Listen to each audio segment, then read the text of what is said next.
9h, 11h, Europe 1 Culture Média. Philippe Vandel.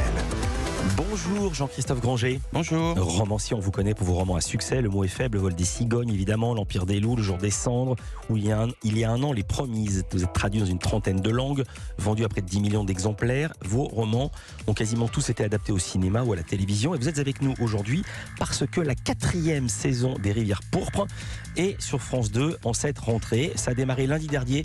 Vous êtes content des audiences ? Écoutez, moi je ne suis pas un expert, mais la chaîne était très contente parce que la concurrence était forte, très très forte. 2 999 500, on va dire 3 millions. Oui, 3 millions, soyez sympa. 14,5 de part d'audience. Qu'est-ce qu'il y a de nouveau dans cette saison des Rivières pourpres par rapport aux précédentes ? Il faut tout le temps qu'on retrouve ce que les gens connaissent et en même temps qu'on ne retrouve pas ce que les gens connaissent. Moi, ce qui m'a frappé, c'est plutôt une espèce de... justement d'expérience, de savoir-faire pour recréer à chaque fois cette ambiance particulière, brumeuse, campagnarde, ésotérique. Et je trouve que maintenant, on a vraiment bien le coup de main. Et puis quand on voit arriver le commandant Niémans, voilà, ça y est, c'est reparti pour un tour. Pour se mettre dans l'ambiance, on va entendre un extrait. Pierre Niémans, donc incarné par Olivier Marchal, et le lieutenant Camille Delaunay et Éric Hyacinthe sont de nouveau appelés aux quatre coins de la France. On va écouter une scène du premier épisode de cette 4e saison. Niémans et Delaunay arrivent sur le lieu d'un crime et c'est le temps des présentations. Commissaire Niémans ? Oui. Lieutenant Michael Laclos. Enchanté. C'est moi que vous avez eu au téléphone. Je suis l'officier chargé de l'enquête. D'accord. Moi, l'adjointe, le lieutenant Delaunay. Ravi de vous accueillir. Pardon pour le retard. Jacques vous attend au poste. Jacques. Monsieur Pelletier, c'est le chauffeur du car. Il est sorti de l'hôpital hier, je l'ai convoqué comme vous l'avez demandé. Parfait, allons-y alors. Commissaire ? Oui. J'aurais préféré faire votre connaissance autrement. Mais je voulais vous dire, je suis très honoré de travailler avec vous. Vous êtes une légende. J'aurais adoré faire partie de votre unité. Maintenant c'est fait. Bienvenue au club. Ça existe vraiment ? Il existe des policiers célèbres dans la profession comme il existe des avocats célèbres ? Je pense. Ce qui n'existe pas, pour être honnête, c'est la brigade à laquelle appartient Niémans, qui est du Granger, qui est une espèce de brigade qui vient au secours des gendarmes quand il y a une affaire trop bizarre, trop violente, qui frappe dans les campagnes. Bon, ça c'était le principe de mon roman, c'était le principe du premier film. Et c'est intéressant d'entendre cet extrait parce que c'est quasiment les mêmes présentations que Jean Reno dans le film des Rivières pourpres quand il arrive face aux gendarmes. Donc c'est à chaque fois ce système du flic aguerri, du flic de Paris qui va venir aider les gens du coin, quoi. Et donc le fait que le flic soit célèbre, vous l'avez inventé ? Oui, parce que alors moi je connais les flics célèbres comme tout le monde, Broussard et tout ça. Aujourd'hui, il est plus de ce monde depuis longtemps. Et puis il n'était pas célèbre du temps de son activité. Il est devenu célèbre on après la devient mort des de légendes. Mais là, ça a toujours été un peu l'idée. Niémans, c'est quand même un flic qui est en fin de carrière et donc qui a eu le temps de résoudre des affaires connues et qui est devenu, oui, comme dit le gendarme, là, une légende. Mais vous savez, il faut toujours relativiser tout ça parce que, comment dire, si vous mettez bout à bout toutes les enquêtes que mènent les héros de télévision, vous avez de quoi remplir 70 carrières de flics. On est d'accord. Parce que c'est complètement aberrant d'avoir un flic qui mène autant d'enquêtes de meurtres aussi compliquées, aussi incroyables. Et qui les résout toutes.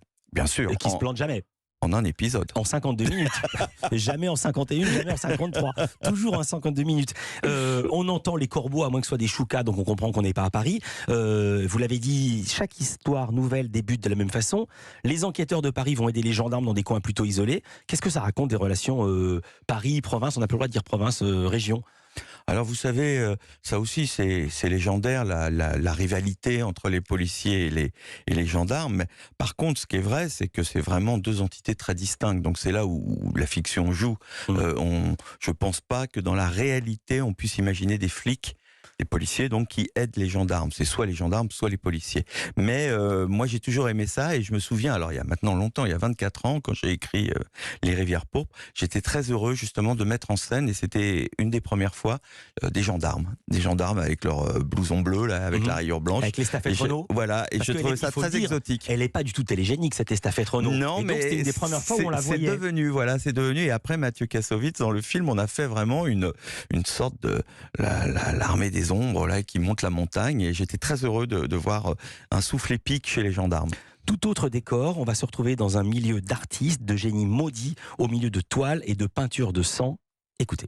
Camille. Bon, Camille. Camille, qu'est-ce que tu fais là? C'est de l'anima obscura. Ça là? Oui, c'est exact, mademoiselle. L'anima obscura, l'âme noire. C'est un courant esthétique qui est né ici, il y a 20 ans, porté par des artistes qui sont revenus au figuratif pour raconter, alors non pas le corps humain, mais ce qui se cache à l'intérieur. L'âme. Parce qu'elle peut avoir de plus obscur. L'anima obscura, ça existait ou vous l'avez inventé, comme l'arte povera en Italie? Il faut que je vous signale que depuis la 2e saison, j'écris pas toutes les soirées. D'accord. Donc par exemple celle-ci, je l'ai pas écrite. Vous la supervisez? Je la supervise à la fin, c'est-à-dire que je vois ce qui a été fait. Mais on a la chance, et les producteurs, il faut que vous sachiez aussi que le producteur est mon fils. Donc c'est quand même une histoire de famille. Ouais. Et il a trouvé des scénaristes qui, comment dirais-je, ont su se mettre dans mes pantoufles et inventer des histoires façon Granger, et toujours un fond d'ésotérisme et ce genre de choses un petit peu mystérieuses et qui frappent à la campagne. C'est ça qui est important. Ça fait 2 fois que vous parlez de vous à la 3e personne en citant votre nom Granger. Vous pensez être devenu une marque? Ce qui en est, puisque si vous dites que votre fils est le producteur, ça commence à devenir une marque, comme Peugeot est une marque, en même temps qu'un nom de famille. J'espère que je ne parais pas prétentieux, oui, mais... Non, c'est pas le sens de ma question. C'est parce que... Non, mais vous dites, je fais du Granger. Je fais du Granger, et, entre guillemets, j'ai été le premier à faire ce genre de... On a appelé ça des thrillers à l'époque, et puis maintenant, il y a pas mal d'auteurs français qui se sont mis dans ce sillage. Hein. Vous voulez dire qu'il y a pas mal d'auteurs français qui font du Granger? Ils essayent. Non, mais ce que je veux dire, c'est qu'à l'époque où j'ai commencé d'écrire des thrillers, c'est-à-dire des polars avec une histoire très forte, si vous voulez, et en relâchant un peu le côté social, j'étais dans une atmosphère autour de moi de néo-polar, qui était très sociale. Jean-Christophe Granger avec nous. On continue de parler des rivières pourpres et du polar en France et dans le monde. Culture Média continue sur Europe.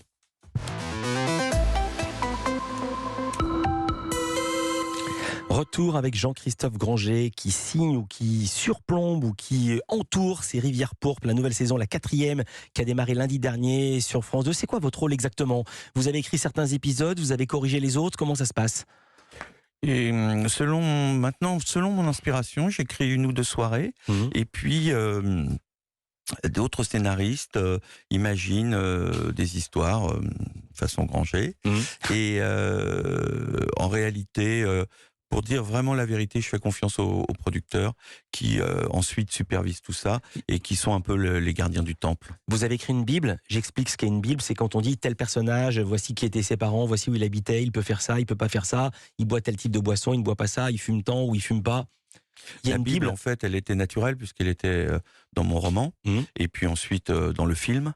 Et donc, c'est dans ces pas-là que tous les scénaristes s'engagent. Hein. Vous n'avez pas répondu à mes questions. Est-ce que vous avez écrit une Bible? Est-ce que les scénaristes ont une Bible écrite de votre main? Voici ce que peut faire Nimance. Non. Pas de Bible. Non, sauf pour la lieutenant, interprétée par Erika Hyacinthe, qui était un nouveau personnage. Mais si vous voulez, ma Bible, elle s'imposait d'elle-même parce que j'ai écrit toute la première saison. Où là, on connaissait le passé des personnages, on savait on connaissait leur personnalité, et donc à partir de là, encore une fois, les scénaristes ont suivi le destin de ces personnages. Alors justement, comme dans toute bonne série policière réussie, il faut que les flics aient des traits de caractère forts, tranchés, comme Olivier Marchal, qui incarne l'immense flic qui n'a pas sa langue dans sa poche. On écoute un extrait. La nuit dernière, votre camarade Mathias Vidal a disparu. Le gardien l'a vu pénétrer dans l'internat, et depuis, plus de nouvelles. Quelqu'un est au courant? Vous avez checké les chiottes? Parce que souvent, c'est là-bas qu'on trouve en train de flotter dans l'eau. T'es un petit marrant, toi. Il y a un mec de ta classe qui est en danger de mort. Donc, sauf si c'est pour aider, ta grande gueule, on va s'en passer, d'accord?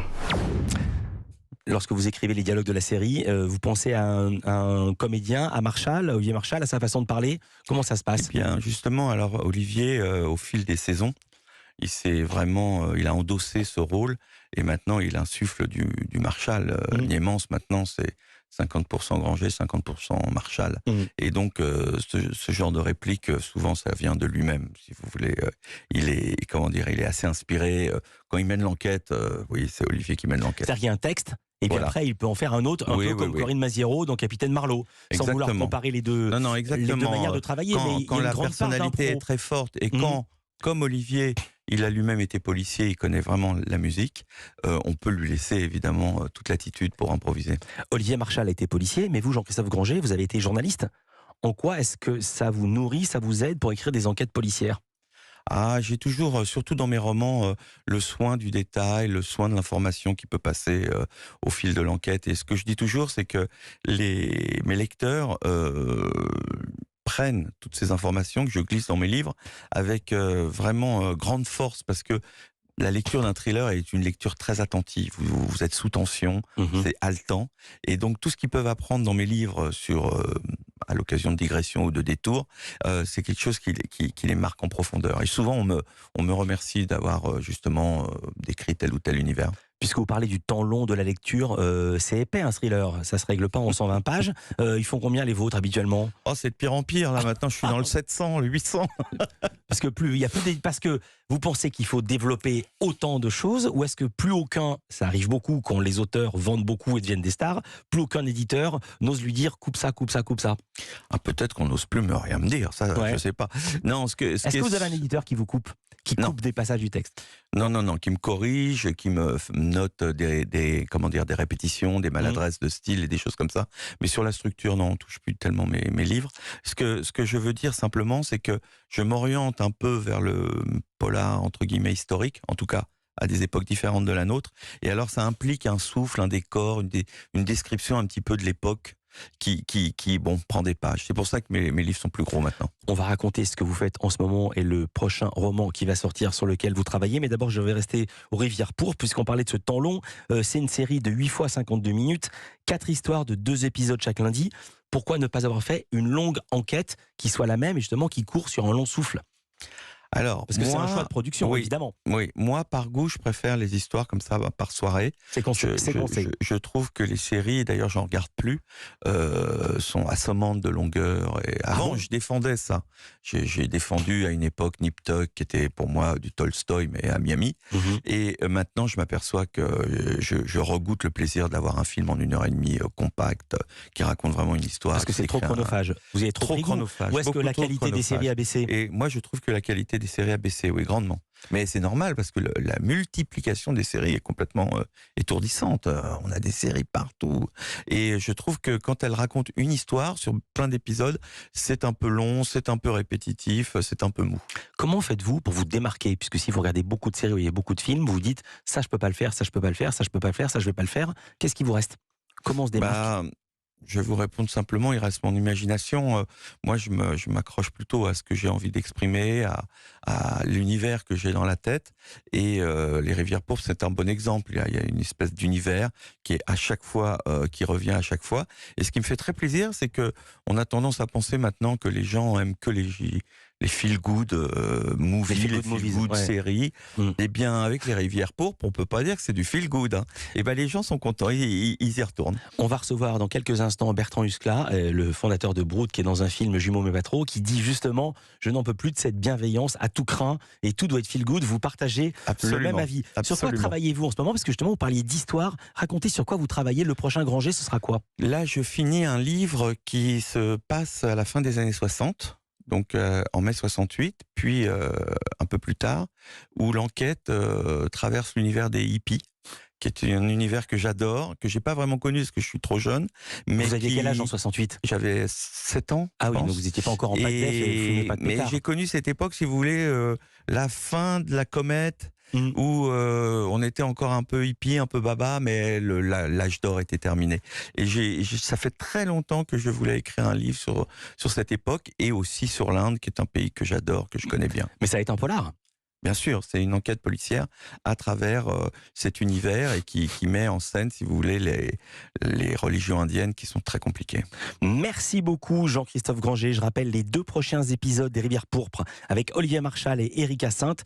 C'est ce soir à 21h sur France 2. Merci d'avoir été avec nous en direct. Merci beaucoup. Dans Culture Média sur Europe 1, l'émission qui continue évidemment. Il va y avoir les infos de 10h et j'en parlais, nos invités, les comédiens Ahmed Silla et Bertrand Huskla à l'affiche de cette comédie Jumeaux mais pas trop, film dans lequel ils apprennent qu'ils sont jumeaux alors qu'ils n'ont pas la même couleur de peau. Oui, ça peut arriver.